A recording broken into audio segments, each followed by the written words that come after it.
just like you said, man. It's a long rivalry. I mean, you get to OU, and even before, you just know about it. Ohio and Miami, they don't get along. They never really have. So for us, it's the battle for the mug. So every year, if we win, we get a mug, and on that mug, it has season statistics, things about the game, and it's a fight for that. And it's like I said, it's for us, it's really fighting for everybody that's played for OU, and because they think about that game. That's the game they look at when an alum, when he's thinking about the season, he wants us to be at Miami. So not only are we playing for ourselves in that game, but we're playing for all of our alums as well.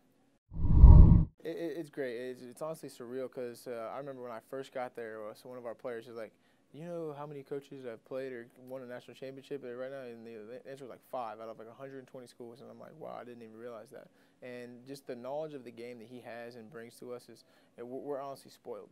The greatest thing that I've learned from Coach Solich that I want to go into coaching is to, even though he has all the knowledge in the world, he is always willing to learn, always open-minded to new things, and that's one of the coolest things that I've noticed about him is that even a guy like me, if I go up into his office and say, "Hey, Coach, I think we should maybe think about changing this or doing this way," and he's always open and he'll listen, and a lot of times he'll actually do it. So he respects his players a lot. He puts a lot of trust in his position coaches. So as much knowledge as he has, just always willing to learn has been the thing I've taken away from him the most. To me, MAC football is it's all about the little guy trying to beat the big guy. And a lot of the guys in the MAC, they didn't have the big offers, and a lot of guys only got MAC offered by a couple MAC schools, maybe only one. OU was my only MAC offer. I know earlier yesterday, one of the guys from another team was going to talk to another coach because that coach didn't recruit him, didn't offer him.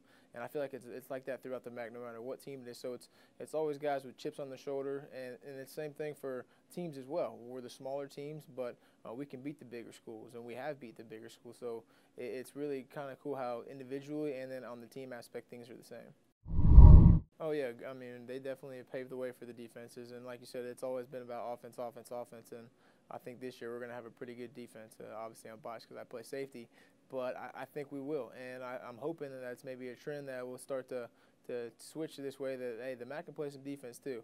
And a lot of times there's been great defenses, but there's just been so many great offenses, especially with the up-tempo and stuff, that they may have overshadowed the defenses. But I'm hoping within them, especially this year for us at least, that the defenses can kind of take over the limelight. The bowl games, they are so much fun, man. It is truly a blessing, and once again, I've been so spoiled. I mean, I think us in Northern Illinois are the ones that have streaks alive. That we have 5. I think there's 6 years in it, and we're spoiled. And they are a blast. I mean, you're there for 4 or 5 days.